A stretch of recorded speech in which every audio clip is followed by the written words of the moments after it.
Swayam Prabha. Digital India. Educated India.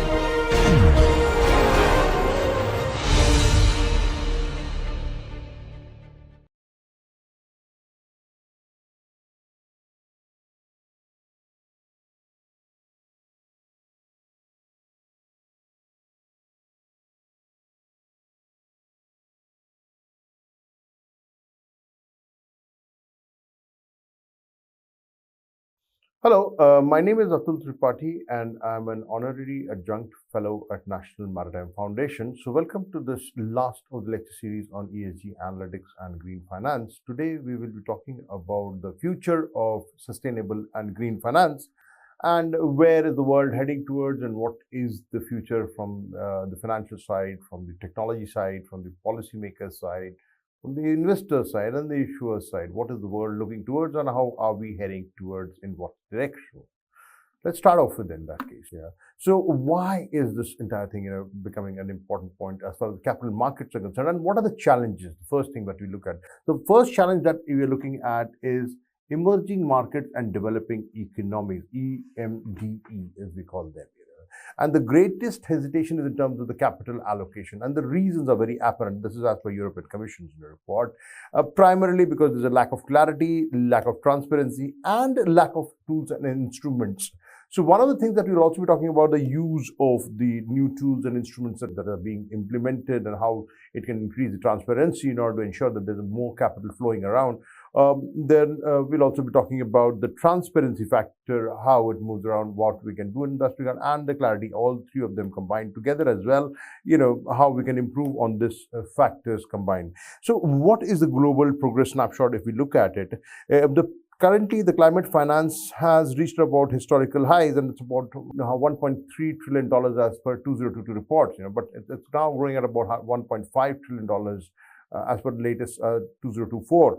And it has been doubling since 2019 and scaling actually it's going up, accelerating at a very, very momental pace. And therefore, the allocation is very, very uneven across the board because the developed economies, they're able to attract more while the EMs, as we call them, emerging markets and developing economies, EMDEs, they are the ones who are actually facing the challenges despite they are holding the largest adaptation and the transition opportunities.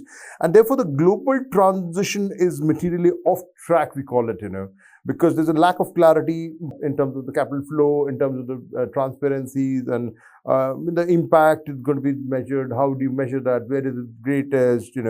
Where the climate risk is the highest and all that factors. Where is the private capital being stalled? So when we look at it, it's coming primarily from four areas. One is perceived risk versus the real risk, where the investors are citing regulatory uncertainty, currency volatility, and offsetting of the credit risk, which is being overstated or compared to the actual market performance factors. The second is around the pipeline mismatch, that is the bankable project pipelines, EMDEs, emerging markets and developing economies. They remain fragmented because of the lack of clarity of ideas, structures, investable project preparations, project planning, project execution. That's the main focus in this pipeline mismatch. And the third is around the return expectations. So the private investors, they are often seeking risk-adjusted returns, which are very, very misaligned and early stage as far as emerging markets and developing economies are concerned. And the fourth and the final one is around the currency and the contracting barriers. So the long tenor deals, 15 to 25 year deals, they are facing a forex risk all across because of geopolitical tensions and the kind of nature of the intensity of the hazards that are and the change in the climate that is happening, and the unstable tariff structures, differing of the procurement quality. So these are the four primary areas why there's a private capital actually become very hesitant around this. And therefore, the catalytic measures that needs to be taken is, from MDBs to DFIs and concessional donors, sovereign climate funds, they should act as a risk buffer that is going to unlock your commercial investments. The blended finance structures, such as your first loss layers, guarantees, currency hedging facilities, they have shown that there is about 3 to 7% more of leveraging in terms of the multipliers in sectors such as solar, electric vehicles, water waste movement transitioning in terms of your hydrogen pilot project, green hydrogen pilot projects. And this approach does not replace the private capital. It actually, however, anchors it out. And it's a reduction in the early stages of friction, which is building your long-term investable market. So if you look at the main point, the global finance transition will not fail due to lack of money. It might, quote unquote, it might fail because the capital is not structured and it's not going where it is actually needed the most. So therefore, this is where the catalytic capital is going to become the bridge, something that we'll be seeing in near future again.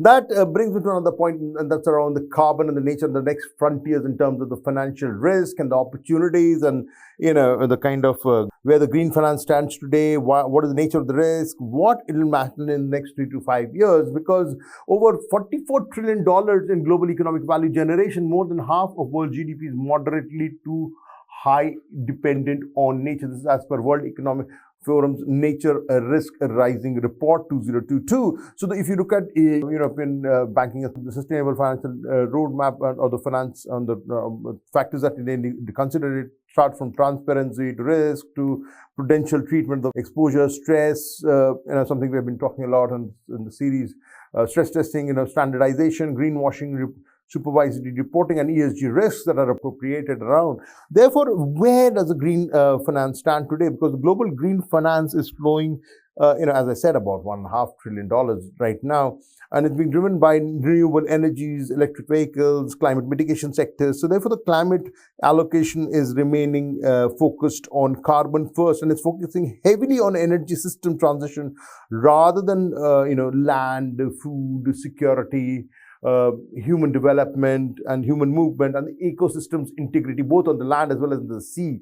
However, the climate mitigation alone is not sufficient to have economic sustainability, because there are a lot of unresolved nature degradation that is now materially financial exposure which is having. And why is this nature risk the next systemic frontier? Because physical dependencies are very huge, because agriculture, real estate, supply chains, critical materials, they are relying heavily on the biodiversity, your stability of the rainfalls, what is the condition of the soil health, what is the nature of the pollination that is taking place. So in this regard, there have been certain regulatory momentum, which we have also talked in the past, and that is TNFD, Task Force on Nature Related Financial Disclosures, which is talking about the movement in the mainstream reporting from 2024 to 2026. So trying to move into the main streaming of the capital market flows and adoption, what should be the adoption measures, the framework, the architecture that should be there around it.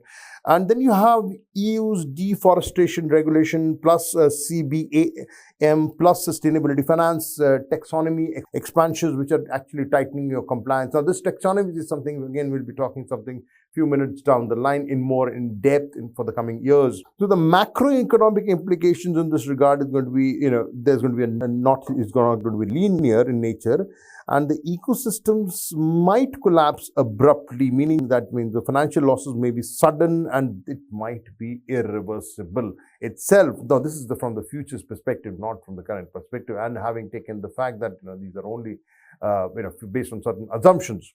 So when you look at the market and how will it matter in next 3 to 5 years, you will see, the emerging market instruments will be there. So will be having more of a nature-linked bonds, which are going to be coming in terms of the payoffs which have been tied to biodiversity or your forest cover outcomes.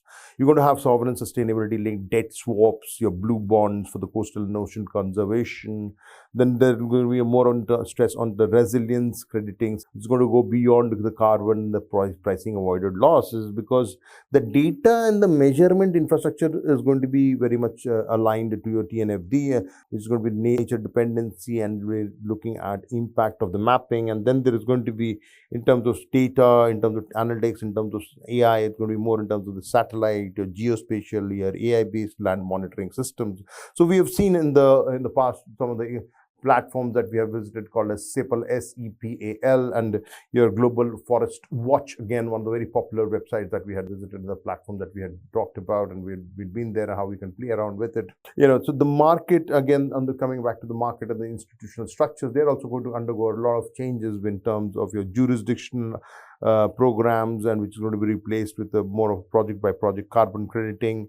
The biodiversity carbon market is shifting from voluntary to more of the compliances grade, to the transition to the financial taxonomies, which is going to be more of the positive pathways, because the next wave of sustainable finance will be defined by valuing nature as a financial asset rather than externality taken into factor, because the investors who price the nature are going to risk early will shape the rules, returns, and the resilience in terms of the global transition itself.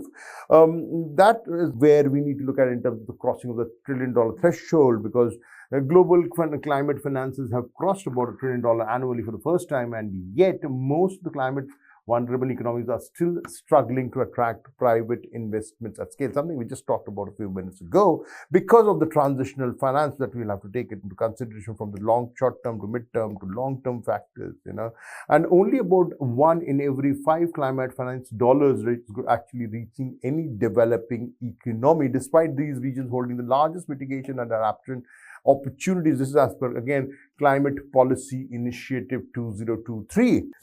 Primarily, if you look at it, in terms of milestones, if you look at it, the private capital is about greater than about $1 trillion USD, and the global finance market has more than doubled. The private investments are now exceeding public sources, which is signaling your stronger mainstreaming of the climate-aligned strategies. And as far as the uneven growth and the structural biases are concerned, the regional imbalances and the asset class concentration are the two main reasons. So if you look at the regional imbalances, 74% of the private capital finance actually stays in the developed markets, where the policy clarity, stability of the revenue models, de-risk contract structures are existing, and EMDEs in emerging market developing economics such as Africa, South Asia, Latin America, Southeast Asia, they are receiving less capitals despite mitigation of the risk and adaptations and the global growth potentials, and therefore the asset classes again becoming very concentrated in nature, both in terms of holders as well as in terms of the very type of the asset classes where it is being distributed across.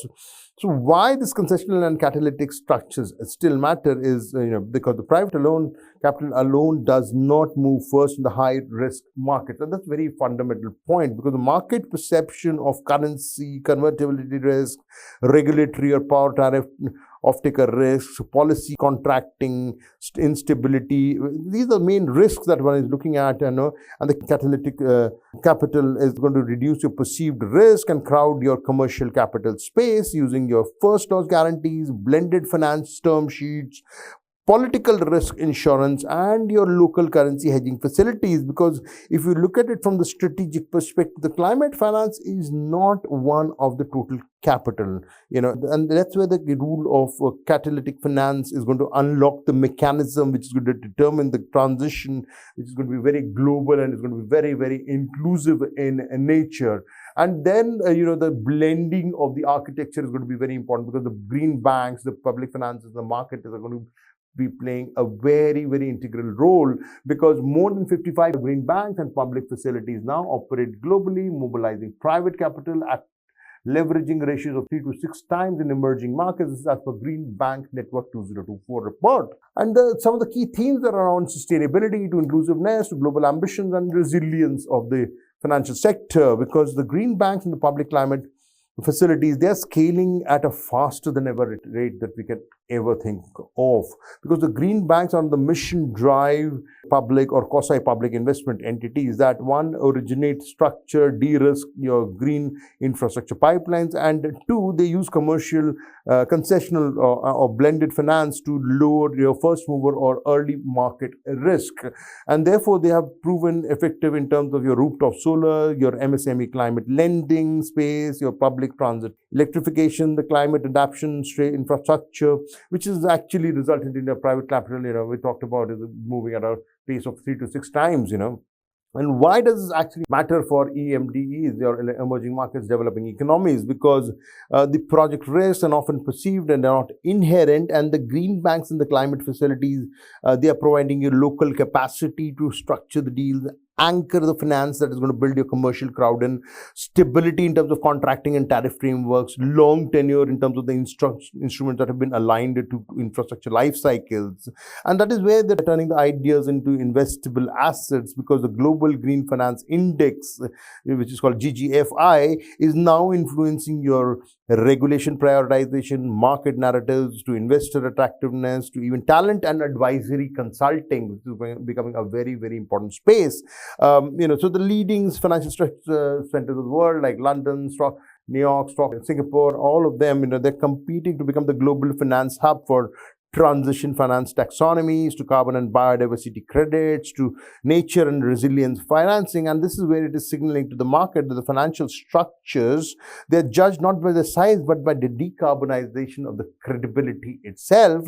And therefore, the transitioning is requiring infrastructure to building investable pipelines, your transparency in the market, benchmarking, the shape of the capital movement, the green banks, how will they provide the plumbing, and the green finance, which is going to indicate or indices the, how will they provide you the various market signals in the investment side. And when we look at it from another point of view, is around this ambition that we have, and how do we make it something more accountable, because domestic taxonomies and disclosures are where the standards actually matter, and therefore the harmonization of the taxonomies and the standardization of the disclosures is going to reduce your greenwashing risk, to improving a cross-border capital allocation efficiency, because the transition is no more held back by climate pledges. It is being held back by comparability, credibility, and assurances. Three factors: comparability, credibility, and assurances.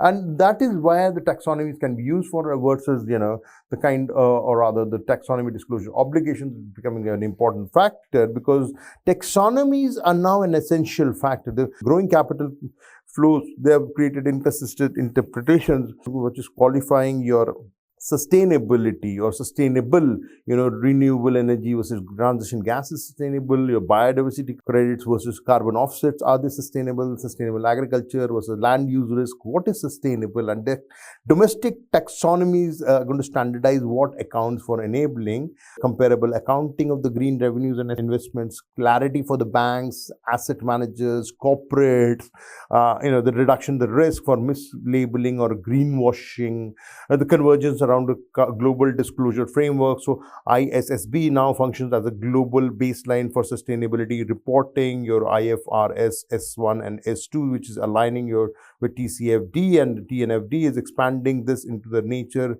related risk, because the regulators are moving towards more of the mandatory and the climate disclosure regimes by 2025 to 2027. And this shift is ensuring market relevant, decision useful, and assurance ready data, because the impact of the climate capital market is becoming more important, because there is a lot of comparability in terms of the what is called as the better portfolio screening and the risk pricing, more consistent ESG bond frameworks, a reduction in the second party opinion variability, stronger investment confidence, and there is a reduction in the transformation or transition of the friction that is taking place.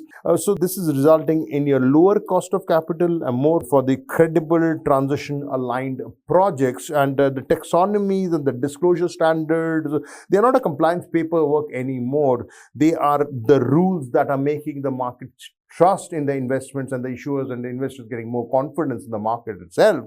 This is enabling your scale, reduction of the miscalculation, and ensuring the capital flows into actual real decarbonization and resilience, and not just the marketing claims by the various financial companies and organizations across the board. So the momentum, how will it continue, and the use of proceeds debt, as the backbone of the sustainable finance, how it is going to be utilized, because the GSS bond market actually has surpassed to $3.7 trillion cumulatively, with the green bonds which are continuing to dominate your issuance and the investor demand. This is as per Climate Bond Initiative 2024 report. And even as the markets explore the transition finance, sustainability linked instruments and use of proceed bonds remain the most trusted and scalable pathway for channeling your capital into the real life climate scenarios, and the scalable outcomes that one is looking at. Because why, again, the question happens, why even use proceeds debt as to maintain the dominance, or rather, why use of proceeds maintains the dominance? Because the clarity of capital allocation drivers that is where they're driving your investors' confidence, because the funds are being earmarked for specific verifiable projects, such as, what are the renewables? What is the transit electrification that has happened? What is the water efficiency? How much is the affordable housing we are looking at? And the transparency and the reporting, they are aligning with the regulatory expectations and the ESG data needs. And most importantly, the stronger they align with ICMA and National Green Taxonomy frameworks, the more it is ensuring that there is more of credibility as well as your consistency. And therefore, the market trajectory and the next growth phase is going to come from your green bonds, which is going to remain the largest share. But again, the social bonds have expanded post coronavirus, especially in the emerging markets. Then the sustainability bonds are bridging your climate and inclusion themes. So you have got more of MSME, climate lending, and gender inclusive energy access. That is an important point in this regard. Then there's an expected continued growth. It's going to come from your sovereign issuers. So you've got to have countries like India, Indonesia, Egypt, Brazil. They're going to be more into this space. The municipal and the sub-sovereign issuers, they're going to be funding more the climate resilient infrastructure. The development banks are going to be anchoring around the blended frameworks altogether. So the GSS bonds will matter for emerging markets and developing economies, because that is where the transparency is going to come into picture in terms of the demonstration of the credible climate pipelines, your crowd institutional framework from the investor's perspective, then again building domestic yield curves and the green benchmarking. So the verification frameworks is going to reduce your greenwashing risks and making your emerging market, developing economies issuance more of the investable, because the use of proceeds instruments will remain the workhorse of the entire sustainable finance ecosystem. That is where their strength lies, in traceability, accountability, bringing in trust and confidence, transparency in the market, both from the investors, from the regulators, as well as from the issuers' perspective. And this is where the foundational building block is going to be for scaling your climate and social investment market, which is going to be acting more in terms of globally, In the similar lines, when we move down, we see that there is going to be a complete verifiable or verified sustainability bond structures, and the blended finance, which is going to be moving more towards at a scale, because sustainability linked finance is maturing and the era of easy targets that is ending, because the sustainability linked instruments, they are shifting away from voluntary ambition to audit impacted, while blended finance is going to remain the same, which is in terms of essentially to scale the private capital where the market risk is the highest. This is as per OECD and ICMA reports of 2024. So when you look at it, there is more of a selective expansion of sustainability linked structures, So the sustainability linked loans and bonds are moving past your generalized ESG scoreboards, more towards your sector specific. So you have got to have steel, shipping, cement, oil and gas, the more of the ones that are legacy industries are contributing more towards the climate change impact, in the negative terms. The science-based target curves, your not annual improvement is what we are looking at. So target monitoring in terms of more of scientific evaluation, third-party verification, independent audits, they are becoming the standards. And the step up and step down pricing features are now becoming more focused, and they become more meaningful while they're reducing your global washing, because the verification is becoming a completely non-negotiable factor. So the regulators, rating agencies, investors, they're all penalizing your unsubstantiated ESG claims. There's enhancement in terms of the verification, which is actually being provided by greater credibility, accountability, lower in information asymmetry in particularly emerging markets and developing economic markets. There's an improvement in the comparability across the insurers and the jurisdictions. Then there is another factor of the expansion of the blended finance, which is becoming your market's backbone, because the blended finance platforms. They are essentially around your currency, policy, revenue stability risk, which are going to deter your commercial capital, And the early stage markets, they're needing risk tolerant anchor capital. So that therefore the tools that are becoming more of the increasingly used is becoming in terms of first loss capital layers, something we talked in the last lecture itself, political risk, off-taker guarantees, local currency hedgings, how will you do your payment support facilities. And therefore, the expected leverage ratios is often going by 3 to 7 times, more structured efficiently. And then when you look at it from the strategic link between the two trends, that the verified sustainability link structures and is ensuring your performance credibility. The blended finance platforms are ensuring your capital scalability. And together, they're enabling your bankable transition pathways in sectors and regions which are specifically considered as too risky. So the next wave of sustainable finance is not going to be defined by labels, but it's going to be defined more in terms of the credibility, capital structuring, capital architecting. So strong verification is going to build the trust, and that is where the blended finance is going to come into picture to build a more sustainable and scalable operations. So when we look at the transition pathways, we see very clearly that over $44 trillion of economic value, more than half of the global GDP, is moderately or highly dependent on nature. That is as per WEF 2022 reports. And because the biodiversity loss and ecosystem degradation, they are not environmental externalities. They are directly finance risk drivers that are heading your revenue, cost, capital investments, and the liability profiles across your real economics sectors, because the nature loss triggers a revenue shock. So that is the focus area, So industries that are dependent on natural systems such as agriculture, fisheries, take the case of forestry, tourism, beverages, any kind of beverage industry, there's a lot of consumption pattern that is in place, is experiencing your output volatility, particularly in terms of the ecosystems, where there's a lot of decline that is taking place. And therefore, the loss of pollination, soil fertility loss, rain predictability, this is where the unstable production profiles is becoming very, very important, This is leading to a supply chain contraction and demand side substitution of the risk. So the operational and the input cost is going to spike because there is going to be a water scarcity, which is going to raise your treatment, transportation, and the recycling cost. Your raw material is going to be becoming more and more scarce because there is going to be rubber, cotton, timber, biomasses.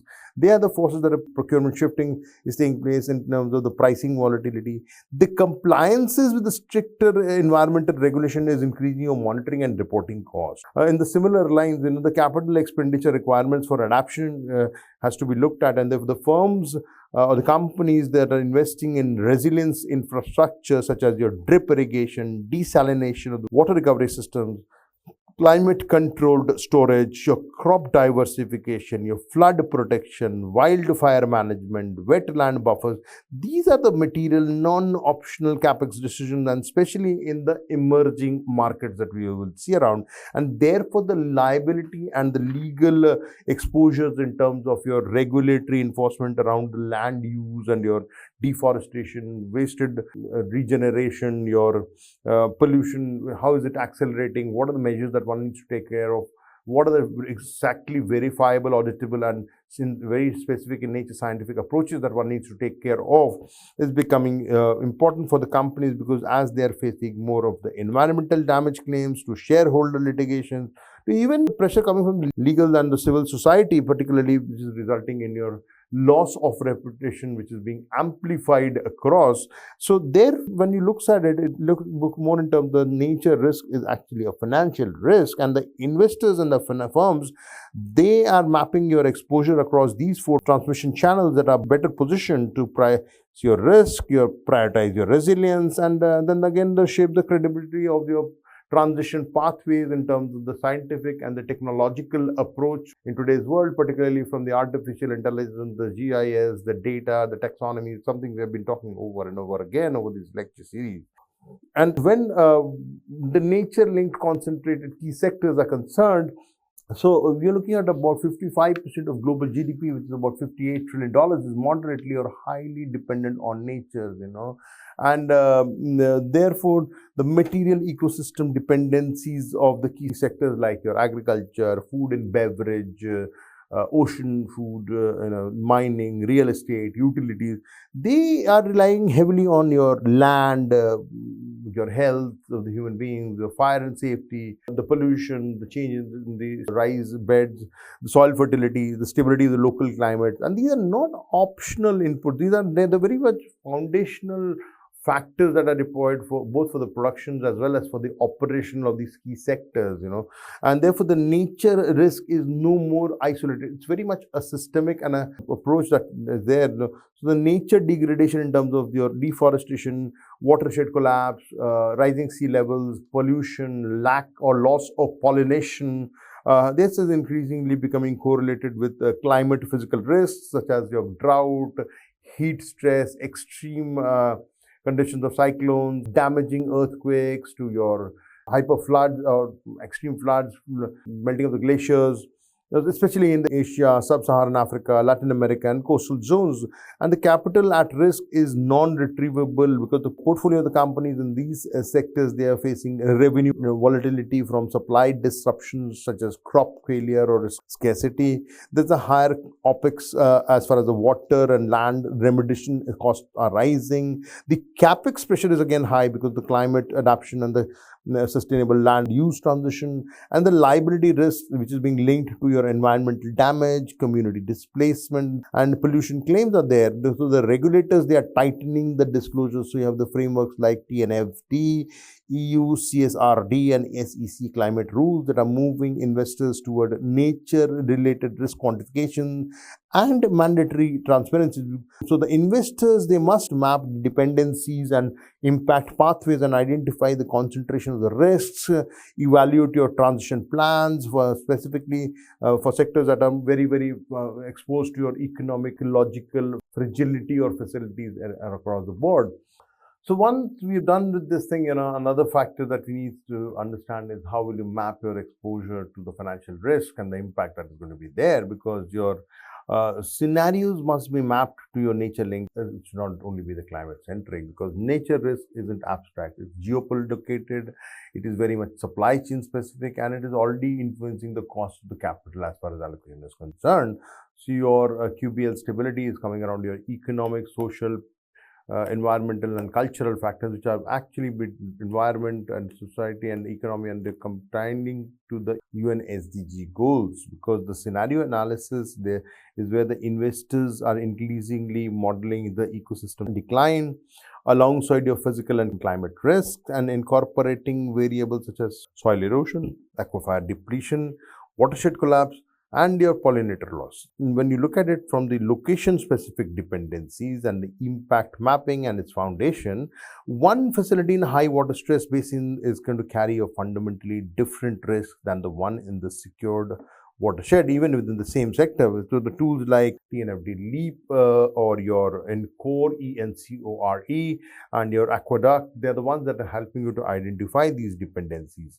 So the water stress metrics, they're beyond the financial metrics now, and there's an increased OPEX in terms of the water procurement or recycling of the technology, CAPEX for climate adaptation and efficiencies for companies that are operating particularly in the high water stress regions. What about also in terms of the operational time risks, because now they're leading to loan covenants and insurance underwriting. So the deforestation free supply chains, they are moving from voluntary to mandatory, as per the EU deforestation regulation and emerging Asian trade rules, which is requiring your traceability across the commodity suppliers such as palm oil, cocoa, soybean, timber, and this is affecting the procurement strategy, supplier onboarding, and the bulk pricing of the stability, because the financial transition is linking nature risk to capital allocation, because the nature risk is directly feeding into the cost of capital, which is talking in terms of higher exposures means increase in the credit spreads, your investor scrutiny, higher covenants in terms of the water intensity and deforestation verifications, underwriting and pricing, because the insurance models are now being updating your catastrophe and liability risk exposure, something we talked very, very specific and in depth in in the last lecture. Portfolio strategy. So the nature related analytics are now influencing your financial decision rights, because the firms that can quantify and disclose the nature risks that are winning on the capital access and market access, because that is where the market credibility is being built across. So in this regard, I would like the participants to go to this particular website, which is a very good platform, wri.org. You can visit this website, wri.org/aqueduct/tools. They've got very good tools and platforms. One of them is around water risk. I was just showing you the atlas and the country rankings and the aqueduct food and the aqueduct floods. So basically talking about the various states, So if we take it as the first ones, the country rankings, which are the ones that are extreme high risk, and across the board, you see a lot of countries, including India, and participants for this incorrect map of the India. There's a lot of information, so you can download the rankings, you can play around which country, where is it, why is it at risk, what are the conditions, how does the future would look like, say by 2030. So from a current baselining, if you look at it, it's extremely high. For India as a case to future, when you look at 2030, it's going down, and say 2050 again, you can update it, and you can again look by 2080.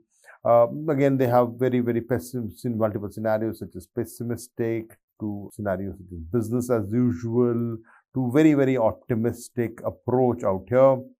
So these maps can be updated at any given time period. A pretty interesting one. You can also select your country. Say take the case of Bangladesh as a country. If you would take that, you can also look at it in terms of what is happening there, why is it happening, which areas, where across. If you look at India, let's take the case of India again as a nation, which is looking at more of a kind of select another country you can do. So if we take the case of India, we go down and we find out, here it is. And again, the ranking is in terms of agriculture, domestic, industrial scores that they've done. So you can download the ranking as well. So again, they have divided it up into various regions and / states in the case of India. So when you move and you do a zooming in, even at the very clear, you can find out which areas are more at stress, which ones are the lesser at stress, which are the medium stress, high stress. For India as a nation is concerned, for the water aqueduct is concerned. Similarly, you can also look at the ranking is concerned, again, from the future perspective or the prioritizing of the basin as well. So multiple factors. You can say, like, say groundwater decline, what's happening, where is it happening maximum to water stress, where is it at maximum to drought risk, a pretty interesting space. What about the physical risk, uncorrelated connected waterways, to coastification potentials. So this you can work out. And then again, the future risks in terms of water stress to seasonal variability to, say, water depletion conditions that are taking place, prioritizing your basins. So you can select a basin as well, say baseline water depletion basins, where is it high. Again, if you play around with this, so take the case of cases where you map out the areas that are very high. You can import the file as well and analyze that for your convenience. Then on the similar lines, you have got the various aqueduct floods that are there. So which areas, induction depth in decimeters to say a return period of 50 years, how will it change, how it will happen. It's a pretty interesting website to visit. And then again, if you go down, you're looking at the food part of the game. The aqueduct, where there's pulses to cereals to fruits, and it's a case of fruits. So some fruits have been marked out, so banana, citrus, and platinum, and other fruits. So if you look at India again as a case study, what is happening, who's at stress, what is the global irrigated and rain-fed crop production areas. Pretty interesting mapping again in terms of vegetables. Say if you take a case of only vegetables, it gives us a very understanding of the lowest level that one looks at. So this is the nature of the use of data, your analytics, your the exposures, and then one can calculate the kind of financial impact that these kind of platforms can give you in terms of calculating your financial exposures as well. So when one looks at on the similar lines, one moves from the mapping to the compliances and the insights that are generated because of this information that is available.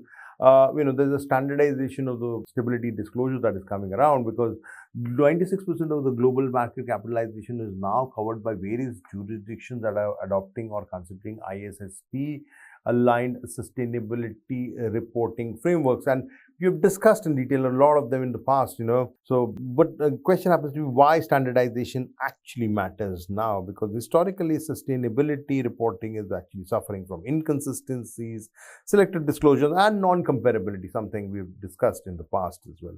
And the emergence of ISSB aligned standards and the mandatory CSRD reporting is shifting from sustainability metrics into financial reporting domain and improving your rigor and assurances, because the shift from narrative to quantitative is taking place and the machine readable data is there, because the disclosure requirements are now very specifically digitally tagged in terms of the XBRL and inline XBRL. Sustainability data is allowing your index providers, lenders, asset managers to ingest and benchmark the performance of the automatically. Sustainability data is also increasing your treated like financial data statements as across. Then there is an integration of climate and nature risks, because what began with climate in terms of TCFD is now expanding into nature related risks such as TNFD frameworks, and it is covering your dependencies on ecosystem services, water basins, land use integrity, biodiversity impacts. And this is where there is a lot of location-specific risk guarantee and improvement in the portfolio risk modeling that is taking place, because the convergence is enabling comparable cross-market capital flow. There is a lot of comparability in terms of decarbonization, credibility across insurers, and identification of greenwashing risk through metrics and not through exactly marketing formulations, because you're building cross-border thematic portfolios which are in terms of your transition materials, water security, regenerative agriculture, etc. across the board. And the impact on the investment and the lending decisions is resulting in high quality structured sustainability data, which is directly influencing your credit risk models, your ESG index inclusions and exclusions, your loan pricing grids, the sustainability linked covenants, the green bond allocation and the eligibility. So the market has actually started to move from volatility, sustainability storytelling to regulated, auditable, machine readable data, which is actually unlocking your scalable climate finance and the risk pricing capital allocation, especially in across markets across the board. And, then in the similar lines, the use of taxonomies, which should be able to speak your common language, and it should be able to reduce the fragmentation and greenwashing is becoming very important, because over $100 trillion of assets now reference some form of sustainable taxonomy for green framework. This is as per OECD 2023 report.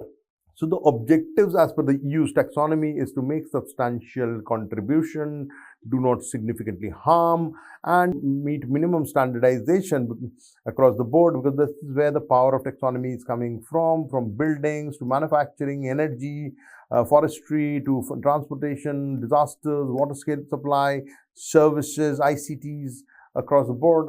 So that is giving a very important, and that's becoming a very, very powerful tool / approach towards this compliances, and in order to ensure there's a lack of greenwashing, because taxonomies are the ones that are providing you shared definitions of green. Climate and sustainable finance taxonomies, they are the ones that are defining which activities are environmentally sustainable based on science-based thresholds. Very important factor.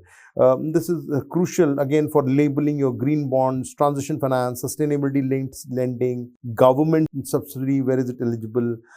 Convergence of momentum is real, not just aspirational, because EU's taxonomy has become a foundational reference point, and ASEAN, South Africa, China, India, they're designing the taxonomies that crosswalk key sectors like power, transport, industry.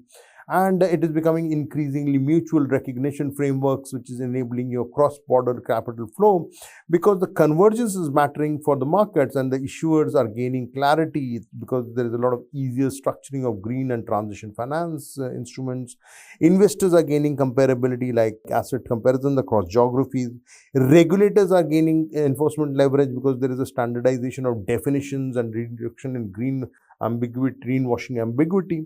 And the machine-readable taxonomies are enabling your automated capital allocation. So as taxonomies become more digitally tagged, such as in the form of XBRL or even open data schemes, the index providers and the asset managers can then screen the portfolios at scale, auto flag any taxonomy eligible revenue streams and capex, embed sustainability into credit risk and pricing models, and tightening of the enforcement and anti-greenwashing is going to move because of the EU's Green Claims Directive and CSRD assurance rules, India's SEBI Green Bond Framework, plus an ongoing taxonomy rollout which India is currently work on, a UK FCA sustainability labeling green regime, which is enforcement of is moving from disclosure encouragement to verification requirements, even to the penalties for mislabeling. So the main focus is around the taxonomy is actually convergence is shifting from sustainable finance, from narrative-based claims to evidence-based classification, and this is the precondition for scaled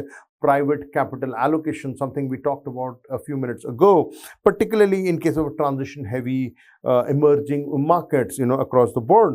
And then the transitional finance 2.0, because that is where 70% of the transitional finance instruments issued to date have lacked clear or sector pathway alignment or measurable decarbonization targets. This is as per Climate Bond Initiative 2023 report. The question is no longer who is green, but who is credibly on the path to green. That is where the transition finance 2.0 is going to be talking about or focused on. And then the transition finance actually even hasn't entered in the next phase, because the first phase was wave of transition labeled bonds, loans that was broad and flexible. They were often leading to credibility concerns and the greenwashing of the debates.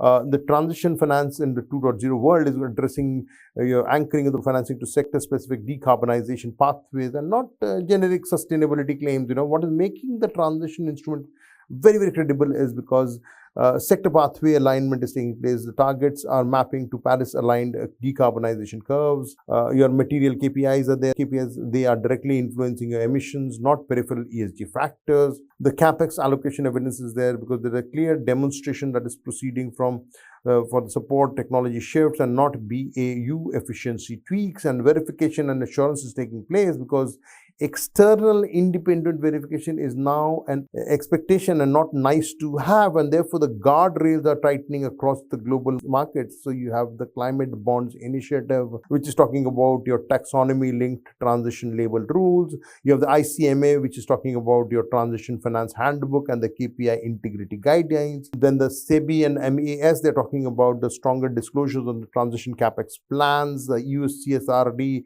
is focused on audited transition plans, integration into the annual reporting. So the transition finance is now becoming a very, very mission critical and is hard to abate. The sector is big for about 30% of the global emissions today, and the financing their transformation requiring large scale capital, not exclusion, and transition finance is providing you a bridge between current operations and net zero end states, particularly EMDE, your emerging markets, developing economics, industrial systems that are there.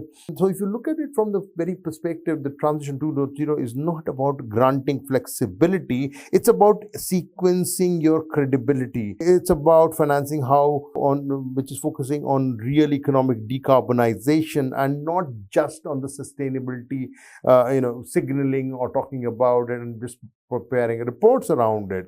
And that is where the nature and the water of the finance is becoming very important, because $44 trillion economy or 50% of the GDP is moderately or highly dependent on the nature and the ecosystem services. This is as per WEF, Nature-Based Economy Report 2020. And the nature and water risks are the financial risks because of water scarcity, soil degradation, reforestation that is already translating into the high cost of volatility, yield and revenue shocks in terms of the agri and the food, the supply chain disruptions that are taking place. So when you look at this website, it's talking about the supply food factors, the regulatory penalties, the trade-off emissions, the new financial system and structures. They are clearly linking the capital to measurable outcomes in terms of sustainability linked bonds, your interest rates, which are tied up to your various factors of water waste use reduction, restoration of the progress, verifiable deforestation of your free resourcing, use of proceed bonds, which are targeted watershed rehabilitation, mangrove and river basin restoration. Similarly, the outcome-based or the payout-based approach that is going to be there. So, if you look at this, again, the factors out here, when you look at it for the case of India as a nation, so they have got a very good approach out here, which has been clearly defined. So one can go to this platform, understand this platform, try and understand the risk ratings and what is happening out here, which is extremely important, which is to understand the risk of the waters. Then there is an investable themes that are scaling up in terms of the water efficiency technology, circular water solutions from the industry and the manufacturing perspective. Then in terms of your if I was to keep it out here, 37.5%, what are the changes? Then if you can also look at the 100% stretch around the world, extreme high to 75%. Then that is why, there's watershed and aquifer restoration partnerships across utilities, agri companies, regenerative and agricultural finance, that is soil carbon linked, loan pricing, the deforestation of the free supply chains, the traceability. The question is, why is it all this happening now? Because the corporate supply chain exposure is now quantifiable and location, and TNFD and CSRD, they are requiring your nature risk disclosures in financial statements, and developing markets need a nature positive transition finance, which is going to unlock your MDB and your private co-investor. So another important website to visit to understand the impact of water is this one is called as your globalforestwatch.org/map. You can visit this thing. You can see what is happening from 2000 to 2020, how the thing has changed. You can look at the analysis. You can do your land cover changes that have happened. So in terms of tree cover, or say tropical tree cover, or say primary forests and across the board. So if I shift this off and look, you can play around with this platform to understand even the climate changes that have been happening. You can upload or read all your shape maps. What is the ledge? You can also play around this thing, so you can see the changes on the climate change and as it is moving from 2002. Another case of biodiversity, and let's play at this thing. 2001 to 2024, and this is the latest loss, how it is increasing. Let's get another one time. Let's run it out. So a lot of from 2001 to 2024, pretty interesting, and the participants to go to this particular website and understand the impact of data changed based on the AI and GIS based technologies. So performance based structure is another topic that we'll be talking about, because sustainability linked securities, they have been growing at 40% years, and they've been led energy efficiency and rooftop solar loan pools, and this is as per climate bond initiative 2023. So the performance based structure products matter now, because the traditional green bonds that were funding eligible activities, they don't guarantee outcomes. They are sustainability linked bonds. Securitization is where in terms of asset pools like your energy efficiency retrofits, your rooftop solar, heat pumps, regenerative agriculture transition loans, your EV leasing portfolios are the ones that are concentrated on becoming the pool. The tranche pricing varying because of based on aggregate performance, such as kilowatt saved, emissions reductions, verifiable land outcomes. So this is providing you scalable, repeatable financing for distributed infrastructure and small scale facility improvements, because the outcome indexed notes and derivatives, when one looks at, the investors can hedge their KPI performance risk via structured notes or swap overlays. For example, if the verified water efficiency or avoided deforestation is below target, the coupon rates can increase, and this is going to create market more liquid and for nature and water related linked outcomes, not just carbon related. And this is where the breakthrough the capital market scaling is happening, because this is moving your sustainability finance beyond project by project underwriting, and is allowing your institutional investors to participate in real economic transition investments, enabling your price discovery for environment performance risk factors such as your water stress, soil carbon permanence, or even biodiversity impact, because the emerging application areas, if you look at from the next 3 to 5 years in terms of the outlook, is coming from water rights modernization and securitization, nature performance bonds with satellite verified land use outcomes, corporate supply decarbonization loan pools with the KPI linked cash flows and the water flows. So the main focus again is on the performance linked structured finance, turning sustainability outcomes into priced tradable financial risk, and this is how the transition finance is going to scale into institutional capital markets size. And the public-private platforms are the ones that are going to catalyze your scaled finance, because emerging markets don't lack projects, they lack the risk-aligned capitals and blended finance, modern mobilization ratios, and particularly in EMDE projects, becoming very important as per Convergence Blended Finance Report 2023. So why the public platform actually is going to matter for EMDE, your emerging markets developing economic transition, because they are the ones who are facing higher perceived policy, currency, execution risks. Plus, your private capital cannot price these risks alone. This is catalytic public participation is required, and these platforms actually do that. And that's where, because they're able to aggregate pipelines into priority sectors, they're able to provide you project development capacity, such as turn the concepts into your bankable assets. It's going to structure the risk sharing vehicles so that commercial capital can enter scale. The green banks, they are becoming domestic anchors, particularly the specialized national institution, which is mandating any de-risking or the co-investing, use of guarantees, subordinated tranches, warehousing, aggregation of the facilities, and unlocking of the local private lenders, not just the global lenders. And therefore, the first loss equity is going to absorb your early project or the construction risk, guarantee insurance windows to protect against regulatory and off-taker risk. And this is going to lower your WACC, or weighted average cost of capital, and extended tenure, making projects very, very viable, because the country platforms aligning with the policy and the capital, and that is where the coordinated frameworks between governments, DFIs, private investors, they're going to be prioritizing your sectors, standardization of the procurement, and scaling your pipelines.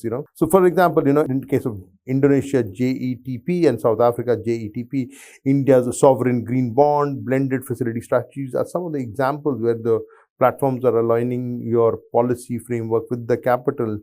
So the public-private platforms are not just about subsidizing returns, they're about sequencing your capital so that you can have a private investment which is becoming more economically rational, and therefore the scaling mechanism for emerging markets developing economic transitional finance. And the strategic playbook for any sustainable high financing risk is becoming very important, because 84% of the green bond investors apply taxonomy aligned checks before allocation. This is as per CBI Global State of the Market 2024 report. And the importance of building adaptation and resilience and adaptation is becoming very important from the national and the regional initiatives infrastructure, because when you start with the taxonomy alignment, it's a non-negotiable. It's a completely, there's no negotiations out there, because the issuers are now facing your investor scrutiny on credibility of what is qualifying as a green, or even the translation of what is qualifying as a green. You're trying to build a framework which is being mapped to recognized outcomes such as EU, China, ASEAN,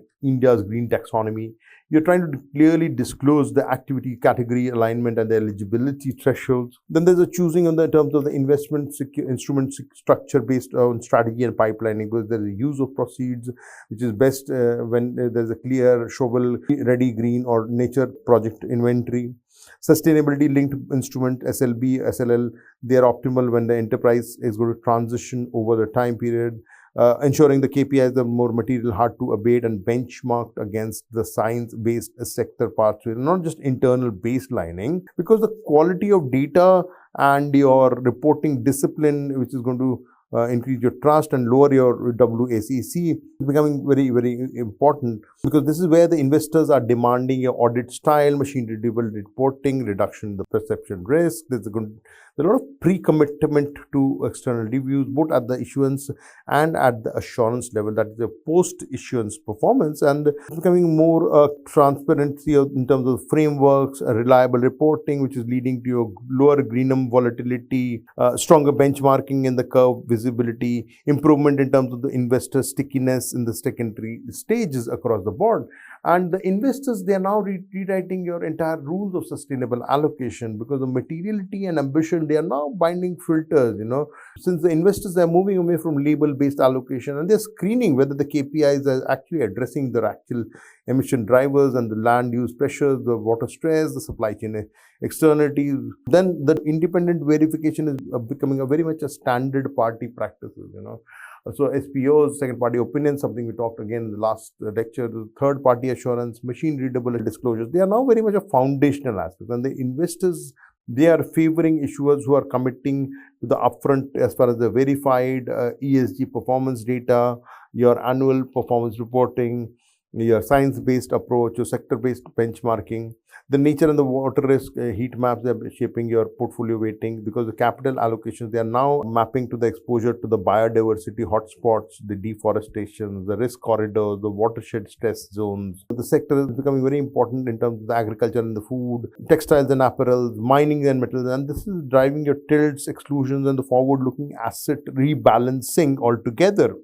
That brings us to another point, is what should be the policymakers as an architect they should be looking at is basically 85% of the investors, they are unclear of the sustainability regulation and inconsistencies of taxonomies, and that is where this is hindering the capital movement. This is as per PRI and MSCI Sustainable Finance Survey report. So for the policymakers' perspective, the clarification and expansion of the taxonomy, including the nature and the transition, the standardization and the harmonization of the disclosures.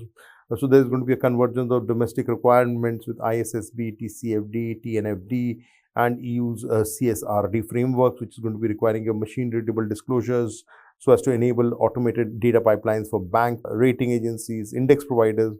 Then the scalable green banks and the country platforms as another important point. So therefore, from the policy outcome perspective, there are three important points that one needs to take care of. One, clear rules so as to reduce the transition friction. Risk sharing, which is going to mobilize your private capital where it is currently does not flow. And finally, together they need to be converting fragmented efforts into investable, repeatable, and financial models. That brings us to the end of this lecture series on ESG analytics and green finance. My name is Atul Tripathi, and I am an honorary adjunct fellow at National Maritime Foundation. Thank you.